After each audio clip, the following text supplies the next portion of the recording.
Hello and welcome to episode 8 of series 5 of the Engaging Internal Comms podcast. This is the show for employee engagers and internal communicators who like to keep up to date with all that is new in our profession.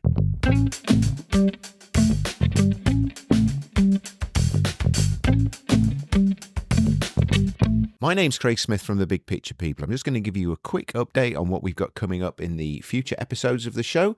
In 2 weeks' time, on the 9th of April, I have an interview with Carlos A. Alvarenga. Carlos has written a book called The Rules of Persuasion, and in our interview, we looked at lots of different aspects of the use of persuasion in communications. Obviously, we want our communications to be persuasive, we want them to cut through the noise, and we want them to enact behavior change. But Carlos is going to be telling us all about the science behind that, but also some of the risks that come with persuasion when used in manipulative situations as well. So really, really interesting conversation with someone who is extremely well versed and knows a lot about the science of persuasion. So that's coming up on the 9th of April. And then on the 23rd of April, I have an interview with Christy Garcia. Christy is going to be telling us all about the role of ego in communication and how ego can play a part in the way that we communicate our messages and also can influence the impact that those messages have. So that's 2 episodes coming up in the next couple of shows, which are very much looking at more around the kind of the science and psychology of communication. So hopefully you'll find those interesting. Looking into the future, I've got some interviews coming up in beyond that, where we're going to be looking at how you can engage volunteers. So any of you working in volunteer organizations, you'll look forward to that. And then we've got a fantastic interview coming up in about in 4 shows time, where we're going to be looking at how you can use music to engage employees, a completely new topic that we have not explored before. So I'm looking forward to that one. I'll tell you more about that in a couple of weeks' time. Anyway, let's get into this episode's interview. We've touched upon the use of AI, artificial intelligence, in internal communications a number of times on the show in previous series. We've both talked about it explicitly, but also within other conversations that we've had with guests. It is a topic that I wanted to come back to and explore in more detail to see how organizations are using AI in their internal communications. There's been a lot of reports in the media about content being generated by AI, but that isn't the only way that we can use AI in our internal communications. AI also plays a really important role in serving up the right content to the right audiences at the right time in the way they want it. And I think that's a really powerful use of AI that often gets overlooked because of ChatGPT and other ways that AI has been used to generate content. So in this episode, we're going to explore how AI can help us to get the right messages to the right people at the right time in the way that they want it. And we're also going to be using the analogy in so doing, looking at AI as being the plumbing or the pipe work that can help us to deliver the content, our content within those pipes and then within that pipe work to the right people at the right time, and leaving the content to us or to AI if we wish to use that as well.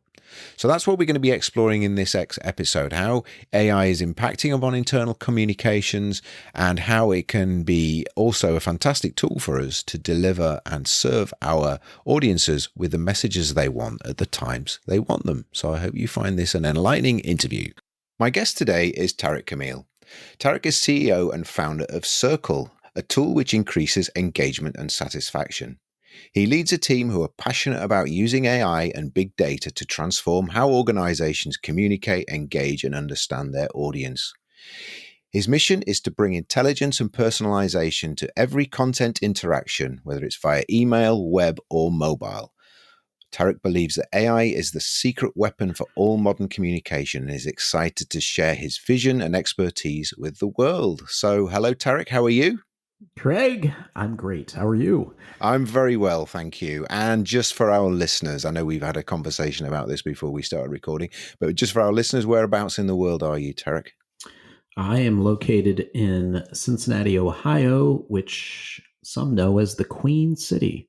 Why is that? Why is it known as the Queen City? Well, it's odd. Like everything in the United States, there are 2 Queen Cities, Charlotte and Cincinnati. I think Cincinnati is the actual Queen City. It was dubbed that by Henry Wadsworth Longfellow, the poet, back in the 1800s. Yeah. Why? I don't know. Oh, and there you go. There you go. You see, always not just engagement and employee engagement and internal communications advice. You get all sorts of things. And I know Cincinnati is the home of, if I'm correct, is the home of Kenner Toys. He used to make all the Star Wars toys back in the day. If I'm right, is that Oh, right? that's an interesting piece of trivia. You are correct. Yeah. So I'm a big Star Wars fan, so I know little bits of rubbish like that. So there you go. When maybe we'll pick that up on after we've finished recording. But yes, so I tell a little bit about your work there, and I guess we should point out that Circle is spelt Cerkl. If anyone's looking for Tarek, we'll put some links in the show notes later on. But yeah, Tarek, tell us all about what you're doing now. A little bit more detail on what I've already said, but also what path led you to where you are now. Sure. It's interesting. I really knew nothing about employee communication, say 6 years ago. And the problem I originally set out to solve, Craig, was engagement in general. How do we drive engagement? And the genesis of that was through my kids' school. So I was serving on the school board here in Cincinnati. And, my background is very technical. I like to use technology to solve problems and hopefully make the world a better place. So I originally set out, this is 10 years ago, to solve how can we get more people involved with our children's education in a way that's meaningful to them. And in order to do that, you have to break through all the noise. And I started really thinking deeply about this problem of disengagement. And if we go all the way back, it really is two converging factors. So if you think around 2007, the iPhone is released, and you have really the emergence of social media. These two things combined have created so much communication and content that people are literally drowning. It is hard to keep up with everything that's being thrown at you. And so I thought, why can we not use AI to filter through all the communication to tailor in the same way Netflix is using AI to tailor your experience on TV, phone, laptop? Why can we not do the same thing with communication? So that's what I set out to solve in the beginning. It had nothing to do with really employee communication. It had nothing to do with building a business. It really just started from I wish more people were engaged with our children's education. Mm, mm. So obviously that's it, as you've already alluded to, that's quite a big jump from that to what you're doing now. So I guess there was a lot of steps in between there. Do you want to kind of give us a little bit kind of synopsis of that, and then sort of start to talk a little bit more about maybe how Circle works and how there's the sort of tools that you've developed now are helping you achieve that goal? Yes, you're right. In any story, there are lots of steps and twists and turns, and this story is really no different. So that's where I started. And as I built this technology, so this for me was a fun project. So this is nights and weekends and building this technology to be able to tailor communication to the interests of the recipient. So if you think about how most communication is structured today, someone is deciding. Just take a newsletter. Any newsletter that you receive, someone is deciding what's the subject line, what's the first story, second story, all the way down. When does this go out? What day? What time? And then thousands of people receive that exact same communication. So someone is making a decision trying to hit the middle of the bell curve. Well, with so much communication being thrown at people, you can't be shooting at the middle of a bell curve. You have to be super relevant. And so as I continued to refine this technology, that's what I learned. And so I roll this out. Lots of marketers started to come to me and they were asking, could I use this for other purposes? I said, sure, yes, use it. And then a large healthcare organization here in Cincinnati came to me and asked, and I think they had 10,000 employees at the time, could we use this technology to tailor what each employee is receiving from our organization? Because we're really struggling to send personalized, tailored, relevant content to such a diverse audience. And if you think about healthcare as one example, you've got surgeons, you've got facilities, you've got IT, finance. They all care about very different things. They want to be communicated to in very different ways. And then you have the additional complexity of types of worker, right? So you've got people sitting behind a desk like IT and finance, and then you've got people actually out dealing with patients like nurses and doctors. And so they don't have access to an internet and email, and it's not readily available to them. So how do we communicate and engage that type of worker as well? So it's extremely complex. This, in general, concept of internal communication is so complicated and difficult. I would argue with anyone that wants to argue with me that it is exponentially more complicated than what marketing is doing. Now, marketing might be dealing with larger audiences, but if you miss a sale, no one's going to lose their job or their benefits. Inside of an organization, you have this additional complexity of they must see this information. It is not optional. So as I learned more about what they're really dealing with in the world of employee communication, it to me became even more exciting. There is a real opportunity for us to change the relationship between the employer and the employee to make them feel valued and seen. And we should know more about our employees than Netflix does. We spend more time with them, but we don't. How can we use technology to level the playing field? So that's kind of the fast forward version of what led to our full focus on employee communication. Okay, excellent, excellent. Thanks, Tarek. So we'll come back to that as well and talk a little bit more about how that works and how are you applying some of the the principles of communication to your work.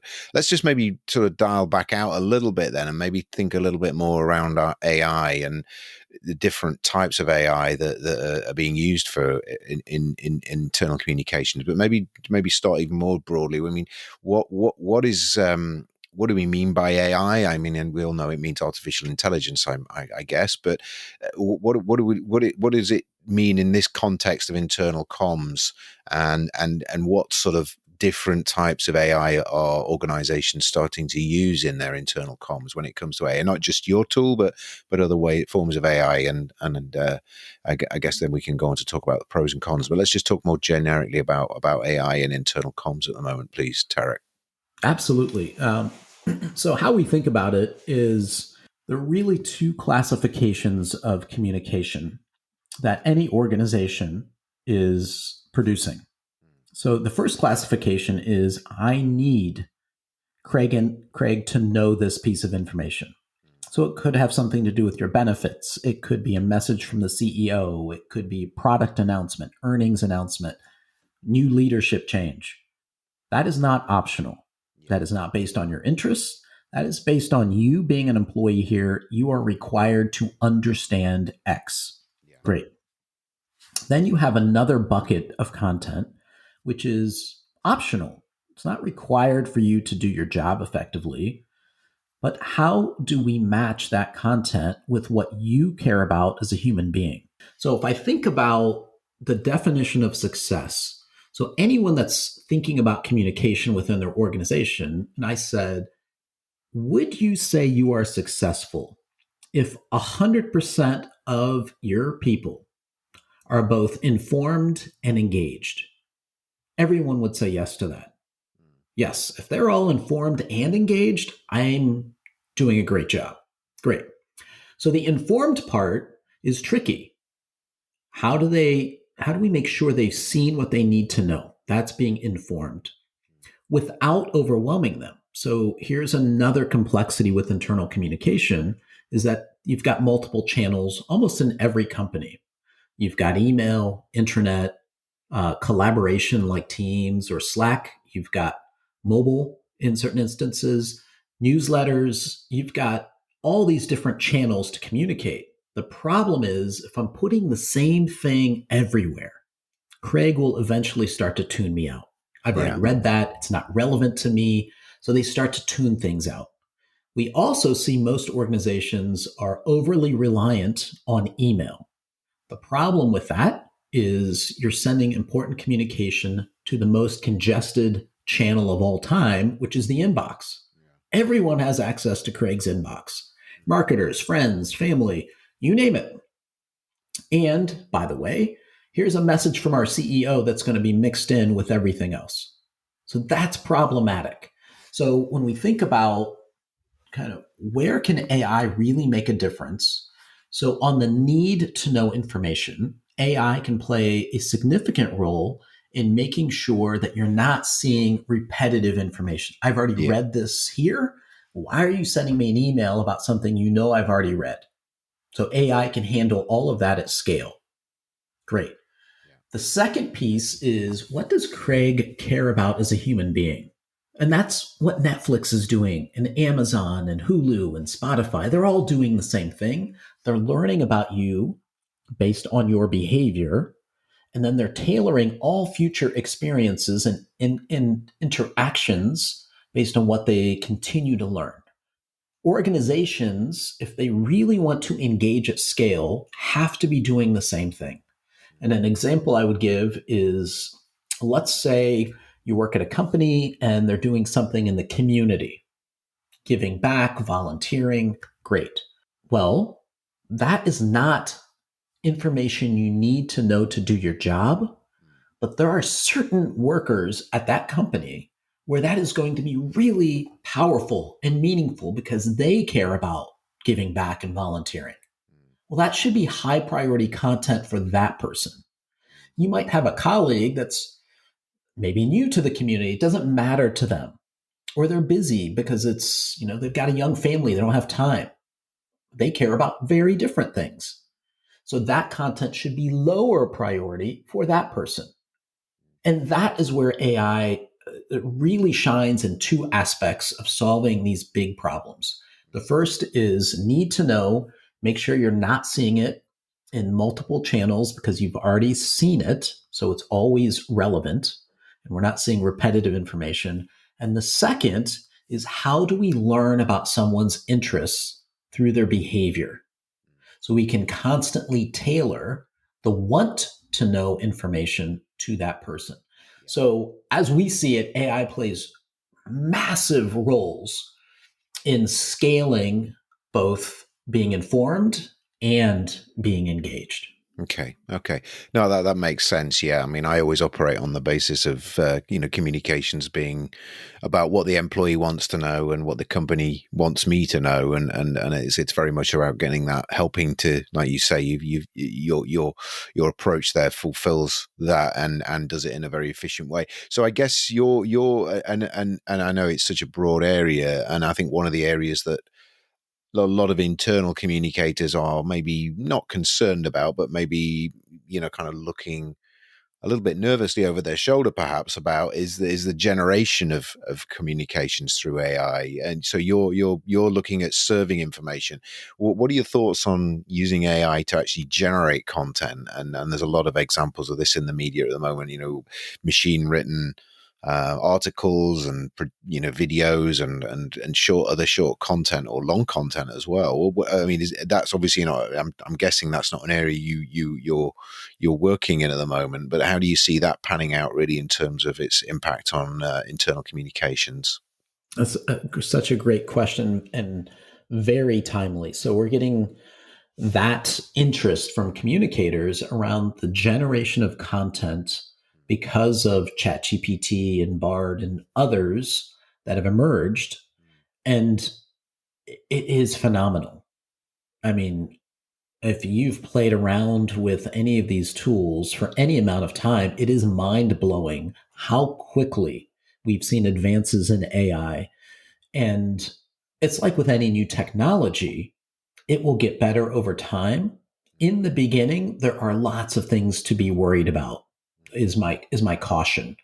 And the reason I say that is multifold, especially within an organization. You have to make sure that A, you have a policy within your organization about how these tools can and can't be used.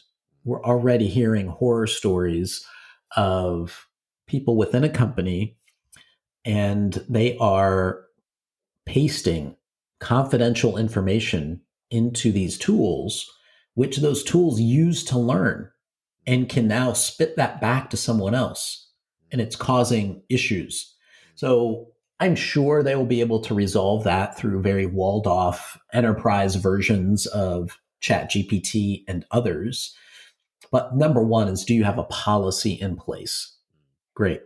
Number two is, can you confirm that whatever you're saying to it is confidential and that you're allowed to tell it X, Y, and Z?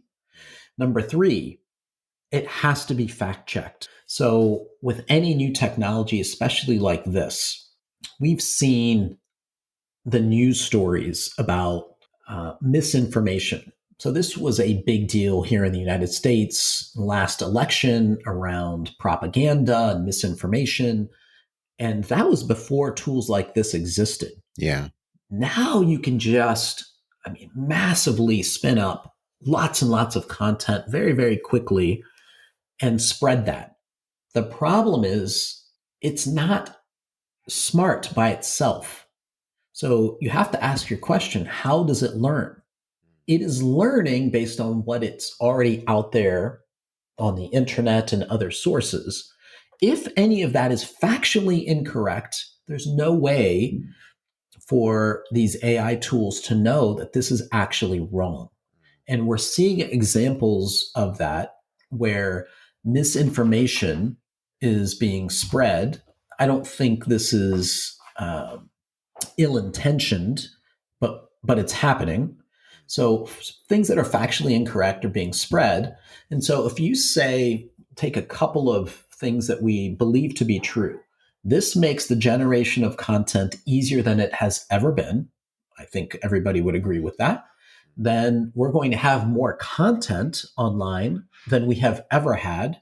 And at the beginning of our conversation, we talked about how much content is being created. It was already bad starting in 2007. It's going to get exponentially worse because of tools like this. So if we believe content will be generated at an even faster pace, that means misinformation will be spread at a faster pace. And so I, of course, being a technologist, I kind of see the future of course, this is going to be helpful to humanity and save us time and do all kinds of good things. But in the beginning, like any new technology, whether it's the advent of the automobile, in the beginning, I'm sure there were lots of issues with cars. But did they overall help mankind? Yes. Yeah. The automobile did. I think we'll see the same thing with AI in this context of content generation, but it's early days. So the warning to communicators would be, use it for what it's really good for. If it's going to help you generate ideas, if it's going to help you check grammar, great. But make sure then you're taking the next steps of fact checking, nothing confidential, basics right now. But we are definitely seeing communicators move towards it. We're also seeing communicators kind of worry, will this eliminate my job? Yeah. Right? That's the question we get with every technology. Will this eliminate my job? The answer is no. I don't think that will happen. You need humans, you need collaboration, you need to work with your business units. It's not there yet. Will it make it easier and allow you to do your work faster? I think yes. So overall, I think it's going to be good for us, but we're in such early days, we just need to be careful. Yeah. Yeah. Yeah. I've heard various, like building on what you were just saying there. I've heard various, stories of things, but are factually incorrect that AI picks up on, and then that then creates more incorrect information, and then more and more AI so it's kind of a snowball effect. So you're right, absolutely right around fact checking and not relying on AI for finding the truth for you. I think it's very, and I think that is a particularly a risky scenario where we start to sort of delegate our intelligence to AI and assume that AI always gets it right when all it's using is the plethora of information it can find, and it doesn't know whether that's right or wrong. So I think that's something we need to be definitely mindful of. And I've heard also horror stories of people, kind of writing speeches for people using chat GPT and kind of then wondering why this sounds really weird and not the way that a human being would speak. And yeah. Um, so let's go back and talk a little bit about use cases for how your particular solution is working. And we're not just going to talk about Circle, but obviously that's the thing that you know really well. Can you give us an example? I mean, you kind of illuminated us earlier with the idea that someone may get a piece of written content that is kind of it knows whether I've read that before, but it also knows what I'm interested in as well. So are we talking purely like newsletters, and you mentioned email? I'm intrigued as to see how this would work in email. I can imagine, but it'd be good if you could maybe elaborate on that, please, Tarek. So could you give us a couple of use cases for how you're using AI with your clients? Sure, absolutely. So when we think about kind of what we do, we don't have anything to do with the content. We think of ourselves as more the pipes. Yeah. So if Okay. you have great infrastructure for communication, what you want to push through those pipes is really up to you. Yeah. And once the infrastructure is in place for elegant, tailored, personalized communication, what we see more times than not, Craig, and this has always been, it's still to this day surprising to me, we go from organizations which are so limiting in what they're saying because they don't want to overwhelm people or sending too much communication, too Yeah. much email. Once the pipes are in place, they want more because people now are getting tailored experiences wherever they go. So let me give you an example. Let's say you have a message from the CEO. Yeah. And they want to talk about the last quarter. So here are my thoughts on the last quarter. And they want everyone to know this. So you're going to create the content. How it normally works in most organizations is they're working with one of the communications professionals. They build the communication. They will probably do two things. They will send an email to all employees, and they'll put this on an intranet. So it's part of the carousel, message from the CEO. And that's how most companies would handle that specific use case. Great. Yeah. So here's the issue with that. So let's say we need this message to go out Monday morning at 9 a.m. and they hit send. What happens to the person that starts at that organization 1 hour later? Right? Now you're hoping that they're going to go to the intranet and see this. What happens to the person that starts a week later? Because, they cycle through content on the internet. So it might be the lead story in the carousel today, but probably not tomorrow. How will they ever see this information? And what if I read it in the email, and now why am I seeing this as my lead story on the intranet? It doesn't make any sense. And it's very inefficient. So how would that look like where you've got the right communication infrastructure in place? Very different. So we have the message from the CEO, and we just hit, instead of send, they can go to broadcast, which of course is our tool, and hit publish. Yeah. Once they hit publish, they are done. We handle everything else. So once we hit publish, let's say Craig wakes up and doesn't check his email. Shame on you, Craig. But let's say you don't. Yeah.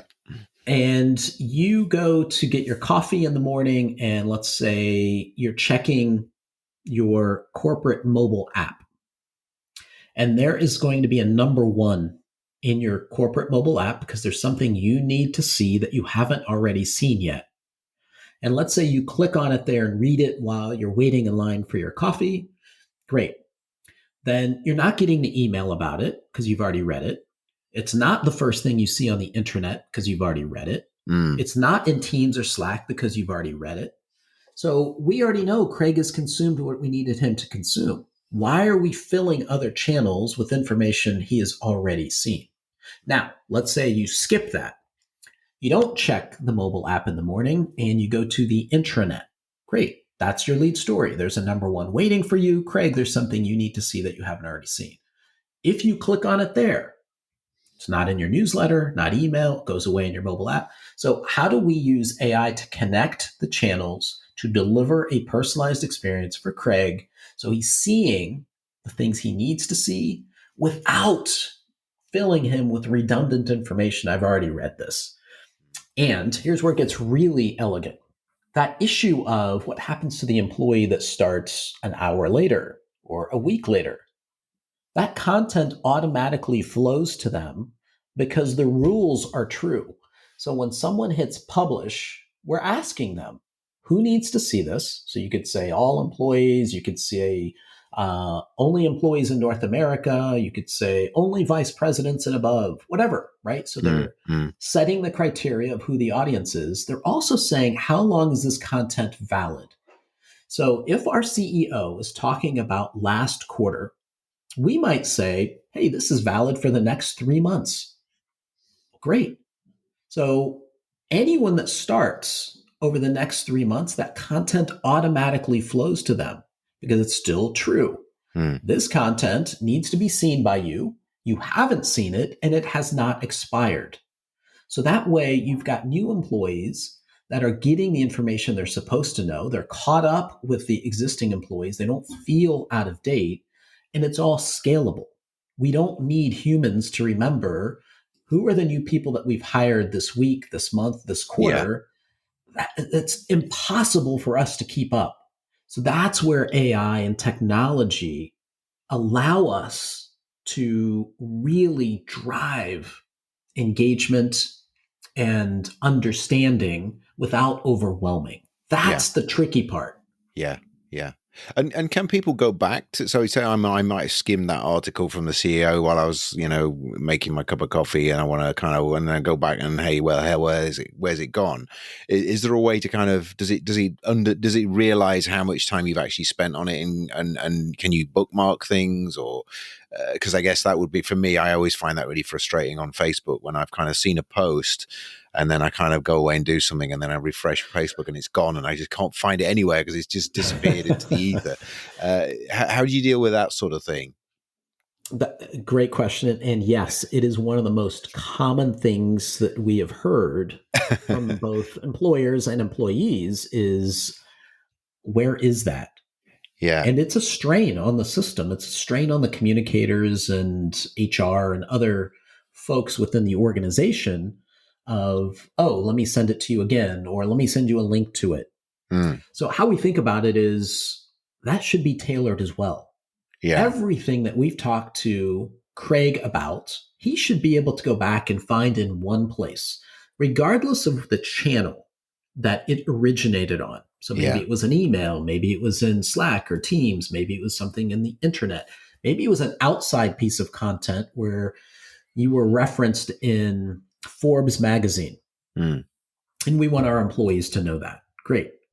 All of that information for that person should be in one place. So we do that. So if you've got 10,000 employees, there will be 10,000 what we call portals. So each employee has their own news portal. So they could go back and they could say, oh, I want to really dive into that, or I skimmed it before, or this is the use case that is most prevalent. I remember our organization saying something about tuition reimbursement. I remember seeing it, but I wasn't really paying attention at the time. But it's interesting to me now. I'm thinking about going back to school now. So they could go to their portal and they can just type in tuition reimbursement and it will bring up all news around that topic that that employee is allowed to see. Mm. So it solves so many Yeah. issues Yeah. around driving communication, understanding, engagement, and then making it easy for people to access the information when they need it, not when the company thinks it's necessarily important. Hey, we're changing the tuition reimbursement policy. Well, Craig doesn't care at the time, but he's going to care 6 months from now or a year from now. Mm. Great. How can he easily find that information? That's how we drive, deep, meaningful relationships between employer and employee. We Mm. want you to be successful, but how do we do it without overwhelming you? Yeah. That's the big struggle. Yeah. It's a good balance to strike, I think. And I think you hit the nail on the head there. I think the thing that frustrates me most about Facebook is the search algorithm is so weird that you kind of type something, and I literally saw it 5 minutes ago. I've typed in the word that it was kind of, and I'm looking for recent posts that I've seen, and you're telling me it isn't there. I just imagined it. So yeah. Just generally, then, Tarek, just sort of bringing things to a conclusion. Then, in terms of obviously Circle it sounds like an amazing tool. In terms of how can internal communicators, not necessarily just Circle, but other tools out there, get the most from AI? I think you maybe touched upon on some of this already. What should they be thinking about when they're thinking about using AI? What are some of the pitfalls and watch-outs that they should be aware of, particularly someone who's maybe coming to this, not having a great deal of experience, or maybe, kind of first time they're dipping their toe into the water outside of maybe Chat GPT and that sort of thing. What are your thoughts on that, Tarek? It's always interesting the first time we show someone what we do, because we really thought about it differently. We thought about what would it be like from a perfect world for both the employer and the employee. What's that experience look like? What's it feel like? And we built that. And so what happens when we first meet someone, they are thinking about it from how things have always been done. Yeah. Which is, we send a lot of email, and then I have to go to this platform and I have to rewrite the same thing, and then over here. And they're not thinking about the unintended consequence of layering on more and more channels is you're creating more and more noise for your employees. You're actually decreasing engagement. So they're having the opposite effect of what they're trying to do by adding more and more channels, unless you can use technology to tie it all together. So when we kind of wrap up one of these first sessions with someone, it's why I do what I do, Craig. It is my favorite thing is to watch them get excited about, wow, so I'm going to get better engagement. The content I write can live on and on so people can see it in perpetuity. For example, if you wrote a piece on health and wellness, well, that's not going to expire. And so now you get a lot of reach with your communication. And really, the common thing that we see with internal communicators is they love telling stories. They love creating content, and they don't really get to do what they love because they're spending so much time feeding each channel and so much time answering, where is that? So we want to free them up to do what they actually love. And that is where, they might not really understand AI, or it might be a scary concept to them. But when they think about it more from an automation perspective, I can just focus on creating great content. It's going to do all of the work of making sure people get what they need to see in the channel of their choice. Yes. And it's going to learn about their interests. Yes. And it's going to tell me what our employees actually care about. Yes. That is like light bulbs. To me, it feels like, and I don't know if you remember this, maybe the first time you went from kind of watching regular TV to watching high definition, or VHS to DVD. Yeah. That kind of moment of where have you been my entire life? Yeah. That is why I love doing what we do. Yeah, yeah. No, and I think your analogy that you used earlier is really a good metaphor to use in terms of the plumbing and the pipe work, making that really intelligent and delivering where you want it to, the right content at the right time. And the content of those pipes is, your business. You still, and so I think that, and again, that I'm sure that will indirectly or directly inform the content of the pipes, knowing where the pipe's going to and how well it's plumbed and how accurate it can be.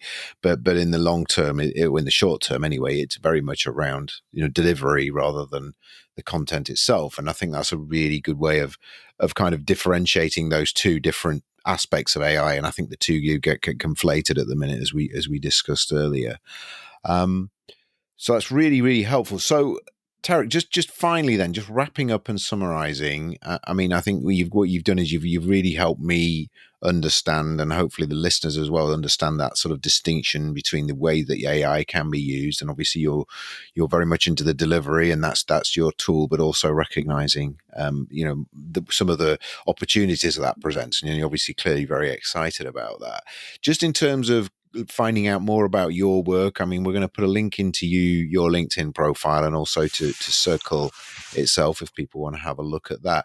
Do you have any white papers or any research or any blogs or articles that people can dig out, Tarek, that if they want to have a deeper dive into this area? Yes, of course. They can always go to circle.com, CERKL.com. Mm-hmm. So much information out there, case studies, videos, testimonials that we have from our customers, kind of the before and after, I think is always interesting. Yeah. And I would say I love talking about this topic. Reach out to me on LinkedIn. I'm happy. I love it. When people get excited and they want to change the way things have always been done within their organization, it is hard. It is hard. And I forget which law of physics this is, but a body at rest tends to stay at rest. Yeah. And so unless you apply pressure and force on that organization, things will never change. And so where I get excited is helping the people that see how it should be. And they need someone behind them helping them with language and examples and giving them confidence. I love that. Whether it's using Circle or not, it doesn't really matter to me. It is, if you see a future that is better than what we're doing today, you need people to help you get from here to there. So yes, I love having these conversations. Reach out to me on LinkedIn or any other way. Email, it doesn't really matter. You can reach me through our website. I want to help you. I get probably overly excited about how this should look. Absolutely. No, and your passion has come across really strongly, Tarek. So I really appreciate that. I really appreciate you giving those insights that you've given us today, and really, really helping me. And I hope, and as I say, the listeners, I'm sure the listeners will find that a really useful way of thinking about AI and how they use it, but also challenging their own received wisdom, as it were. So look, Tarek, I'm going to say thank you so much for a really enlightening conversation there. Thank you for your time, and I wish you all the best, and we'll hopefully speak to you again soon. I'm sure we'll come back to AI at some point in the future. Maybe we'll have a panel discussion that we'll record on the show about it as well sometime in the future. But yeah, really, really hot topic, and one that I'm really pleased to discuss with you. Craig, thank you. I appreciate the conversation. Would love to continue it anytime you would like. And you are a wonderful host. Thank you. That's very kind of you. Thank you, Tarek. So thank you. And thank you. Thanks very much. And all the best, and enjoy the rest of this week and the rest of, we're recording this at the back end of 2023. It'll be going out in 2024, but enjoy the rest of this year. Thank you. You too. Thank you. We hope you've enjoyed this episode of the Engaging Internal Comms podcast. If you've got any ideas for episodes you'd like us to cover in future, you can email us at info@thebigpicturepeople.co.uk, or you can use the feedback form at engagingic.com. If you're not already subscribed to the show via your podcast platform, please do so. And if you could leave a review for us, that would be absolutely fantastic. We have links to other episodes at engagingic.com. All of our previous episodes are available there. And if you're interested in our visual communication services, our big pictures, our learning maps, our explainer videos, and also our live graphic recording, please get in touch with us again at info@thebigpicturepeople.co.uk. Thank you.